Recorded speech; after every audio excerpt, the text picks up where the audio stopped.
शिक्षा लेखनी परिवार के YouTube चैनल पर आप सभी मित्रों का स्वागत है। हम संस्कृत पढ़ रहे थे। संस्कृत में हम समास पढ़ रहे थे। समास में हमने अव्यय भाव देख लिया था, केवल समास देख लिया था, तत्पुरुष के दो भेद थे, कर्मधारय और द्विगु, उनको देख लिया था। और उसके बाद हमारे तत्पुरुष में विभक्ति तत्पुरुष बाकी थे, तो वो आज हम पढ़ेंगे। तो जो समास हम देख रहे थे उनमें हमने केवल समास में कुछ एक मुख्य उदाहरण है, और दूसरी बात ये देखी थी कि विशेष संज्ञा नहीं रहेगी। अगला समास अव्यय भाव देखा था। अव्यय भाव में अव्यय शब्द आगे आएगा और पूर्व पद प्रधान रहेगा। तत्पुरुष में उत्तर पद प्रधान रहेगा, और हमने द्विगु देखा था, द्विगु में संख्या आगे आएगी, कर्मधारय में विशेषण विशेषता या फिर उपमा वाला मामला होगा। आज हम शुरू करते हैं तत्पुरुष। और तत्पुरुष में कौन सा? विभक्ति तत्पुरुष। और विभक्ति तत्पुरुष का जो पहला भेद है हमारा, वो है द्वितीय तत्पुरुष। द्वितीय तत्पुरुष, द्वितीय कारक का चिन्ह होता है को, कर्ता ने कर्म को। तो जब भी हम पद देखते हैं कोई, तो अर्थ करते हैं तो हमें बीच में क्या दिखेगा? को दिखेगा। दूसरी बात, विग्रह किस प्रकार होगा? तो पूर्व पद जो है, इसमें जो पूर्व पद होगा उसमें तो होगी कौन सी विभक्ति? द्वितीय। पूर्व पद में द्वितीय विभक्ति होती है हमेशा। कहां कहां ये समास होगा? तो उसके लिए एक सूत्र कहां? द्वितीय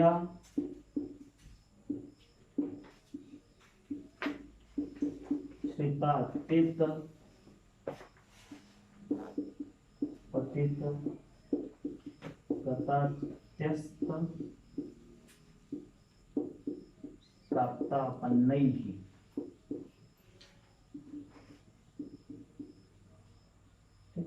इन्होंने कहा कि द्वितीय तत्पुरुष समास में हमारे बाद में क्या क्या आएंगे? एक तो श्रित शब्द आ जाएगा, अतीत बीता हुआ, पतित,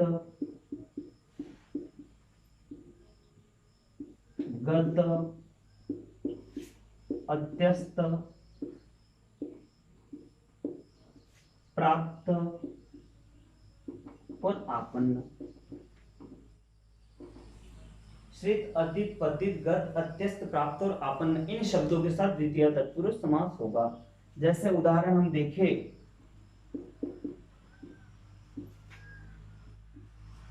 कृष्णाश्रितः,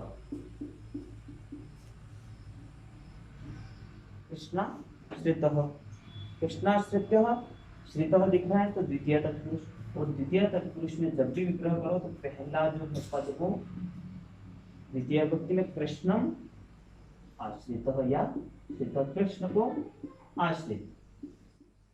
ठीक। अतीत से करें तो दुखातीतः, प्रथमा पूर्व पद जो होगा वो द्वितीय विभक्ति में होगा। विग्रह करें तो दुखम अतीतः, दुख से बीता हुआ। पतित, नरक पतितः, पूर्व पद द्वितीय विभक्ति में तो नरकम पतितः। गतः से देखें तो ग्राम गतः, पूर्व पद हमेशा द्वितीय विभक्ति में रहेगा। विग्रह करें तो ग्रामम गतः। उसी तरह अत्यस्त, प्राप्त और आपन्न, इन सारे शब्दों से समास होगा। जैसे हम कहें सुख प्राप्त, तो इसमें भी प्रथम पद में कौन सी? द्वितीय, सुखम प्राप्त। तो द्वितीय तत्पुरुष कहां कहां होगा? एक तो हमें कभी कभार विग्रह जब भी हम करें वाक्य का, जब हमारे पास जो भी शब्द देख रहा है उसका अर्थ करते हैं, तो हमें को चिन्ह दिखना चाहिए बीच में। या फिर इनमें से कोई शब्द बाद में है, श्रित, अतीत, पतित, गत, अत्यस्त, प्राप्त और आपन्न, तो यहाँ कौन सा समास होगा? द्वितीय तत्पुरुष। और विग्रह किस प्रकार करते हैं द्वितीय तत्पुरुष का? कि जो पूर्व पद होगा उसमें द्वितीय विभक्ति लगा देंगे, और बाद वाले पद में जैसा है वैसा ही लिख देंगे। ये विसर्ग आ रहा है, विसर्ग वाला लिख लो आप, और लगभग प्रथमा विभक्ति में हो जाता है बाद वाला पद। तो ये बात हुई हमारी द्वितीय तत्पुरुष। विभक्ति तत्पुरुष में हमने कुल द्वितीय से लेकर सप्तमी तक भाग देखे थे, यानी 6 भाग देखे थे। उनमें से पहला भाग है द्वितीय तत्पुरुष। तो द्वितीय तत्पुरुष हमने देख लिया। इसको आप नोट करना चाहो तो नोट कर लीजिए, और स्क्रीनशॉट लेना चाहो तो स्क्रीनशॉट ले लीजिए।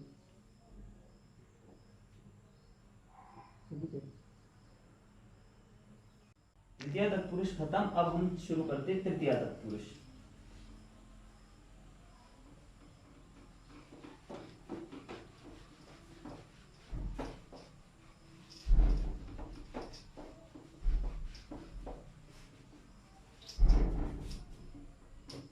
आगे हमारा है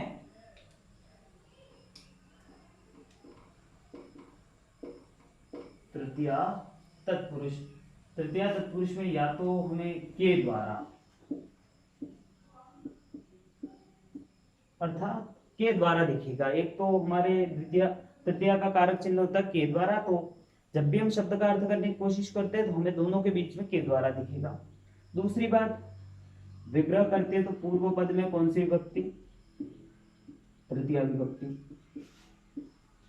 पूर्व पद तृतीय विभक्ति का होगा। जैसे हम उदाहरण देखें, मान लो पहला है हरिणा हरित्रातः। त्रा धातु होती रक्षा करने के अर्थ में, तो हरि के द्वारा रक्षा किया हुआ। विग्रह हो जाएगा पूर्व पद तृतीय विभक्ति में, हरि शब्द की तृतीय विभक्ति हरिणा प्रातः।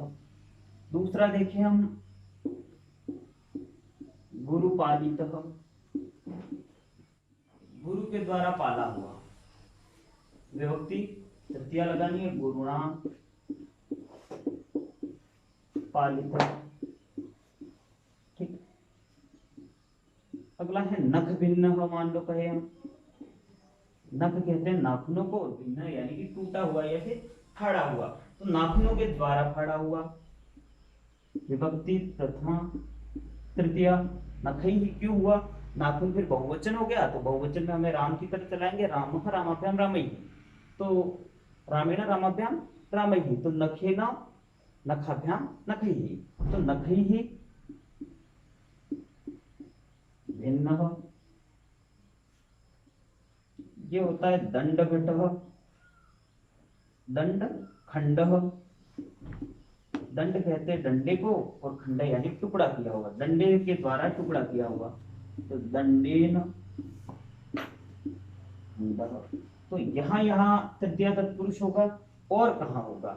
तो कुछ शब्द देख दिए, जैसे स्पेशली एक पूर्व शब्द सदृश,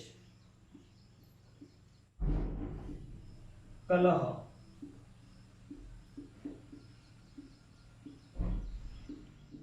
निपुण, मिश्र। इन सारे शब्दों के साथ भी कौन सा समास होगा? तृतीय तत्पुरुष। जैसे हम कहे, अगर पीछे हमें इनमें से कोई एक शब्द मिलता है तो फिर तृतीय तत्पुरुष हम कहते हैं मास पूर्व, एक महीने के पहले, मास पूर्व। उदाहरण हमारा है ये मास पूर्व। बात करें तो पूर्व हमें दिख रहा है बाद में, तो समास तृतीय तत्पुरुष, और तृतीय तत्पुरुष में जब हम विग्रह करते हैं तो प्रथम पद में पूर्व पद में तृतीय विभक्ति, तो मासेन।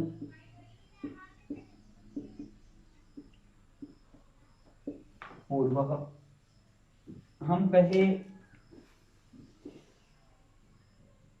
माता सदृश या मातृ सदृश, मातृ सदृश होता है एक शब्द,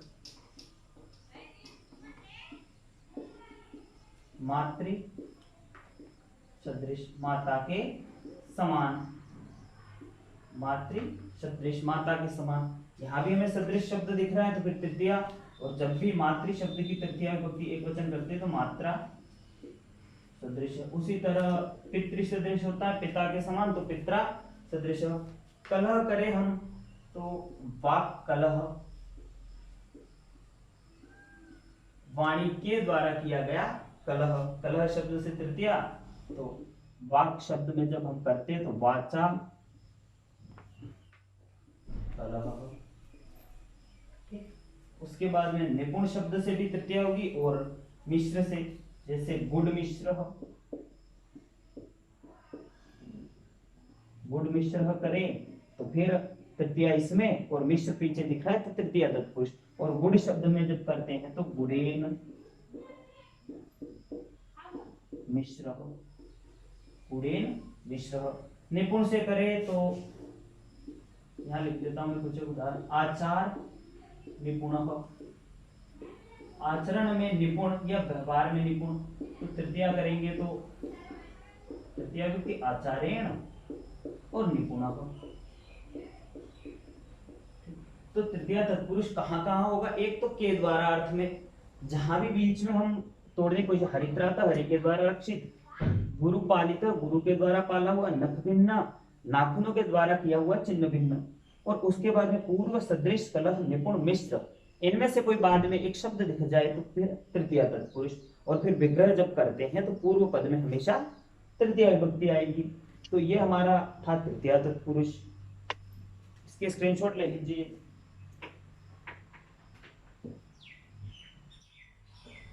चलिए आगे चलते हैं हम चतुर्थी तत्पुरुष पर।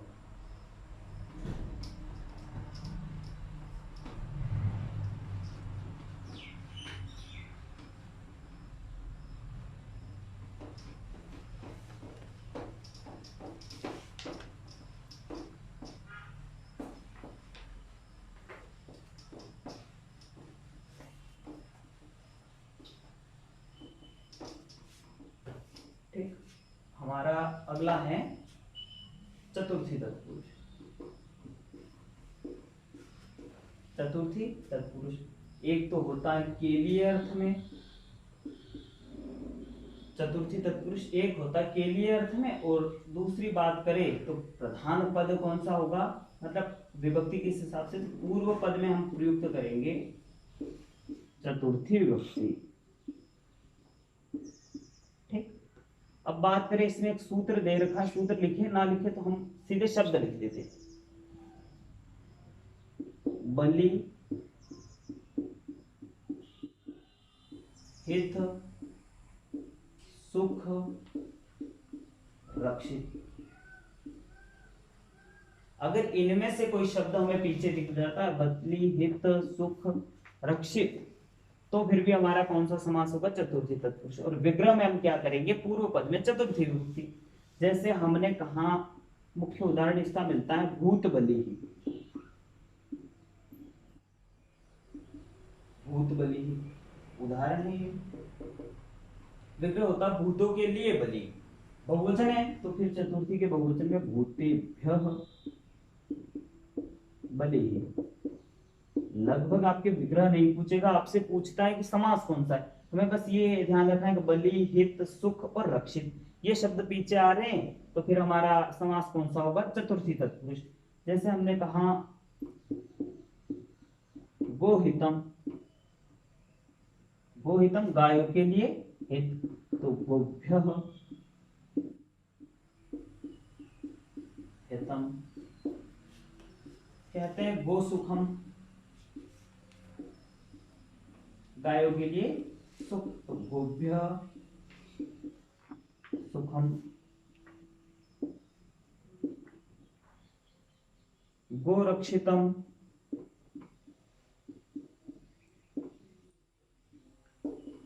तो रक्षित दिख रहा है तो चतुर्थी तत्पुरुष। और जब भी विग्रह करे तो प्रथम पद में चतुर्थी, तो गोभ्यः रक्षितम। और कहते हैं कि जहां भी अपने के लिए अर्थ में, तो उसके लिए उदाहरण है कि युप दारू, युप कहते हैं खूंटे को, और खूंटे के लिए जो लकड़ी होती है उसे युप दारू कहते हैं, खूंटे के लिए लकड़ी। तो फिर यहाँ भी प्रथम पद में चतुर्थी, युपाय दारू, खूंटे के लिए लकड़ी। उसके बाद में होता है, तो ये मुख्य उदाहरण हो गए जहां पर आपको बलि हित सुख और रक्षित और के लिए अर्थ में मिले तो वहां पर हमारे चतुर्थी तत्पुरुष होगा। हमने द्वितीय तत्पुरुष देखे, श्रित अतीत पतित गत अत्यस्त प्राप्त आपन्न, ये शब्द हो गए। उसके बाद में तृतीया में हमने के द्वारा चिन्ह और उसके बाद में शब्द देख रहे थे पूर्व सदृश और अलग अलग शब्द देखिए, कलह निपुण आदि मिश्र शब्द, और इसमें बलि हित सुख और रक्षित ये शब्द आ जाएंगे और हमारे कौन सा समास हो जाएगा, चतुर्थी तत्पुरुष। यहाँ तक आप स्क्रीनशॉट ले लीजिए आगे हम चलते हैं। चलिए तो अब चतुर्थी तत्पुरुष खत्म, अब पंचमी पर चलते हैं। अगला हमारा समास है पंचमी।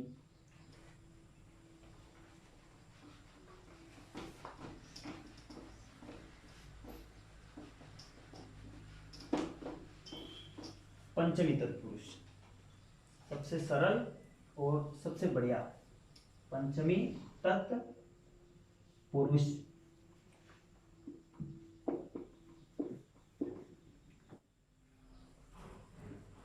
से इस अर्थ में होगा, पूर्व पद में विभक्ति कौन सी होगी? पंचमी। पूर्व पद में पंचमी विभक्ति, और कहां होगी?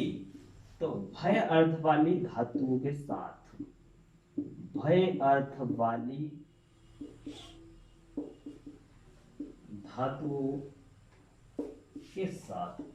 जब भी हमें भय अर्थ वाली कोई धातु मिले तो उसके साथ हमेशा पंचमी तत्पुरुष समास होता है, और जो पूर्व पद है उसमें हम पंचमी विभक्ति का प्रयोग करते हैं। जैसे हम कह दे, उदाहरण, हमने कहा कि भय अर्थ वाली धातु, हमने कहा चोर भयम, ठीक, चोर भयम, चोर और भयम भय अर्थ वाली धातुएं, पंचमी तत्पुरुष, और चोर शब्द में फिर हमें विग्रह करते समय पंचमी लगा देनी, चोरात भयम, हो गया। उसके बाद में हम कहे कि सिंह भीत,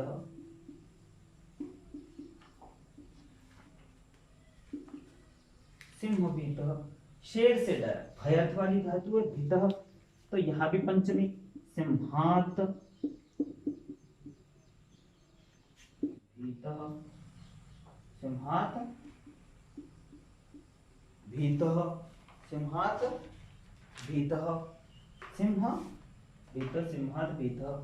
उसके बाद में हम देख ले कि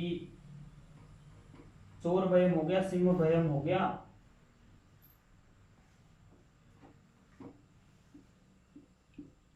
गुरु भयम, गुरु का डर, भय अर्थ वाली धातु, इसके साथ हमेशा पंचमी तत्पुरुष, तो कहते हैं गुरु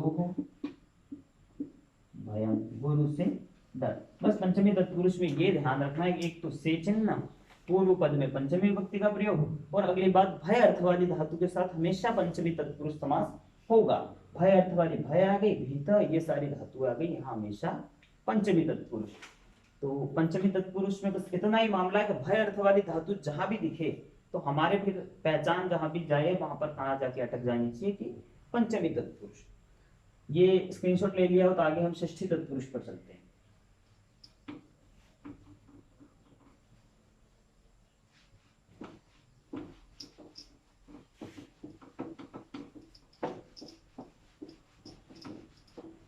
चलिए पंचमी तत्पुरुष से अब चलते हैं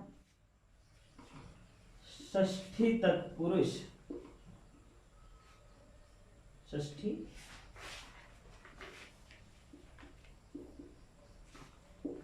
तत्पुरुष, षष्ठी तत्पुरुष चिन्ह क्या मिलेंगे हमें? का, के, की, का, के, की। अगली बात, पूर्व पद में विभक्ति कौन सी? षष्ठी। कहां होगा समास? संबंध बताने में, संबंध बताने में। जैसे हम कह दे, उदाहरण, राजपुत्र, राजपुत्र, राजा का पुत्र, संबंध बताया जा रहा है, चिन्ह भी का के किया रे, समास कौन सा? षष्ठी तत्पुरुष। और जब भी षष्ठी तत्पुरुष तो पूर्व पद में षष्ठी विभक्ति और राजन शब्द होता है। यहाँ पर जब षष्ठी विभक्ति करते हैं तो बनता है राज्य, पुत्र, ठीक, राजधानी, राजा की धानी। तो यहाँ भी षष्ठी तत्पुरुष, जहां भी संबंध बताने का बात आए और जब षष्ठी करते तो राज्य धानी, राज्य स्थानी, कहते हैं देवलोकः, देवलोकः, देवों का लोक, तो देव शब्द बहुवचन में रह जाएंगे और षष्ठी के बहुवचन में, तो क्या होगा, देवानाम लोकः, देवलोकः। आत्मज्ञानम, आत्मा का ज्ञान, यहां भी वही षष्ठी तत्पुरुष होगा, तो आत्मानाम ज्ञानम। तो जहां भी संबंध बताने की बात आए वहां पर षष्ठी तत्पुरुष, और षष्ठी तत्पुरुष में हमेशा पूर्व पद में कौन सी विभक्ति होगी, षष्ठी विभक्ति। तो ये षष्ठी विभक्ति के कुछ एक उदाहरण थे, और बाकी जहां भी जैसे आता है राजपुरुष, तो यहाँ भी वही राजपुरुष में राजा का पुरुष, तो राज्ञ पुरुष विग्रह हो जाएगा, राजमाता, राजा की माता तो राज्ञ माता। उसके बाद में कहते हैं जैसे दशरथ पुत्र, दशरथ का पुत्र, दशरथस्य पुत्र विग्रह करें हम तो षष्ठी एक द्विवचन में दशरथस्य पुत्र, दशरथ का पुत्र। तो ये संबंध बताने के अर्थ में हमेशा षष्ठी विभक्ति होगी, ताकि कि चिन्ह पूर्व पद में षष्ठी विभक्ति और किस अर्थ में होगी, संबंध बताने में। ये कुछ एक उदाहरण थे, इनके स्क्रीनशॉट ले लीजिए, और अगर आप लिखना चाहे तो लिख लीजिए। षष्ठी यहाँ खत्म, अब हम चलते हैं सप्तमी तत्पुरुष।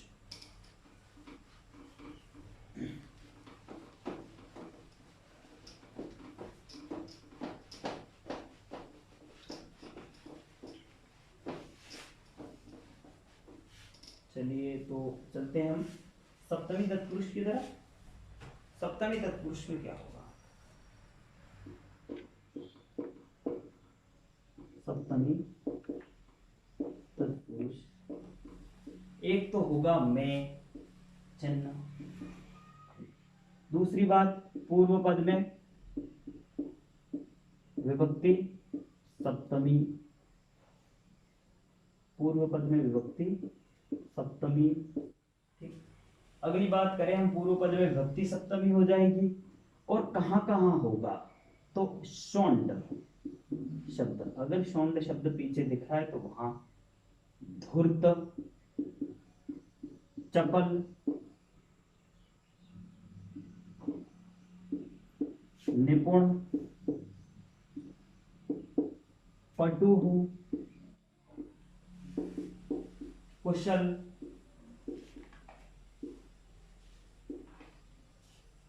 और पंडित, इन सारे शब्दों के साथ कौन सा समास होगा, हमारा सप्तमी तत्पुरुष। हमें बस ये शब्द ध्यान रखने कि ये शब्द अगर पीछे दिख रहे हैं तो हम सप्तमी तत्पुरुष में जाएंगे, विग्रह करना पड़ा तो हम फिर सप्तमी तत्पुरुष में पूर्व पद में सप्तमी विभक्ति लगाएंगे। जैसे हमने कहा, मुख्य उदाहरण इसका मिलता है अक्षशोंडः, सप्तमी शोंडे ही सूत्र होता है अक्षशोंडः। जुए में निपुण, तो फिर विग्रह करते हैं तो अक्षेषु, रामेशु की तरह, और फिर शोंडः। ठीक, कहते क्रीड़ा धूर्तः, खेल में चालाकी करने वाला, धूर्त।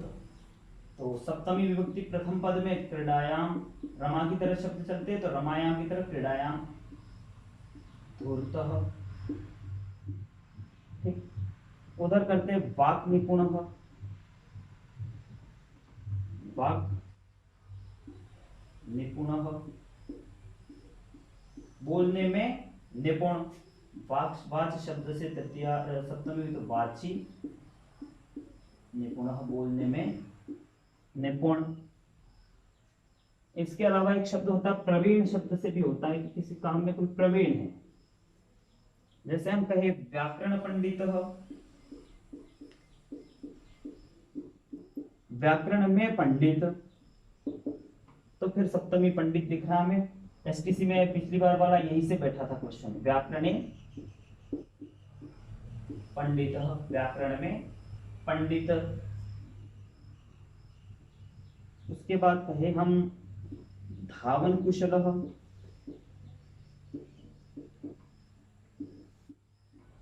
धावन कुशल, दौड़ने में कुशल, तो धावने कुशल। कहते हैं कट प्रवीण, चटाई बनाने में प्रवीण, तो कटे प्रवीण।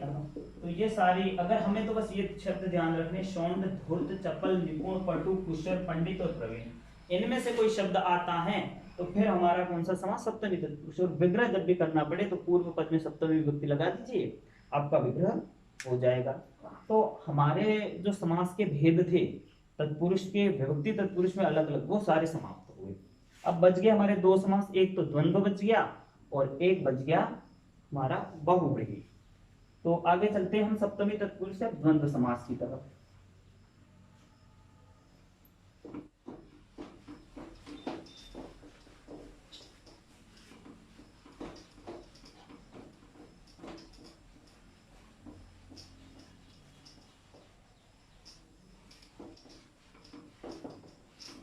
चलिए चलते हैं द्वंद्व तत्पुरुष में। द्वंद्व समास हमारा चौथा नंबर समास था, द्वंद्व समास। द्वंद्व समास में क्या होगा, सूत्र होता है चार्थे द्वंद्व।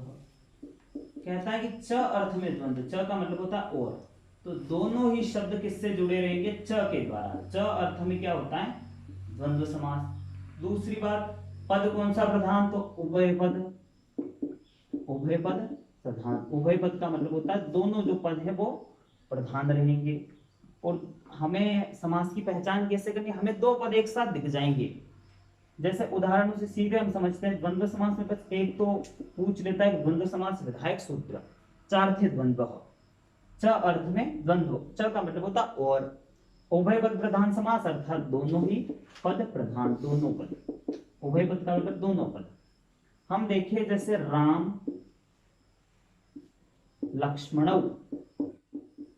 यहां दोनों पद प्रधान रहेगा, राम और लक्ष्मण। विग्रह करें तो राम च लक्ष्मण च।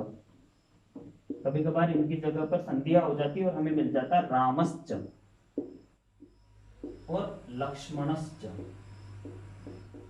ये हमें मिलता है। तो एक ये हुआ, जैसे हम कहते हैं हरि हरऊ, हरि और हर, तो हरि ही च हरः च। कह दिया शिव केशव, शिव और केशव, तो शिवः च केशवः च। कहते हैं पाणिपादम, हाथ और पैर। पाणी का मतलब होता है हाथ और पाद का मतलब होता है पैर, हाथ और पैर।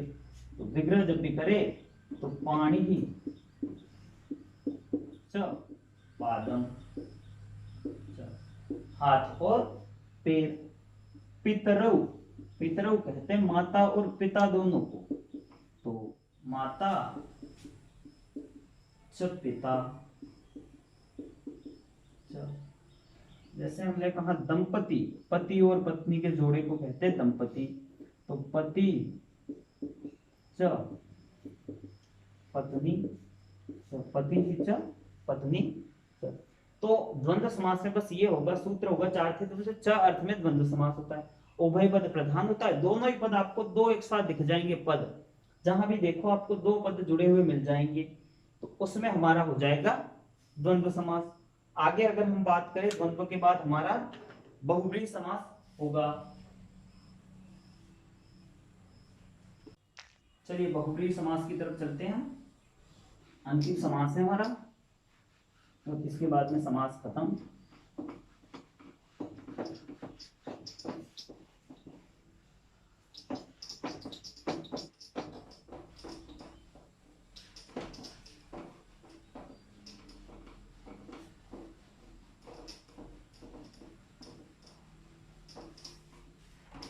चलिए हम चलते हैं अगला समास।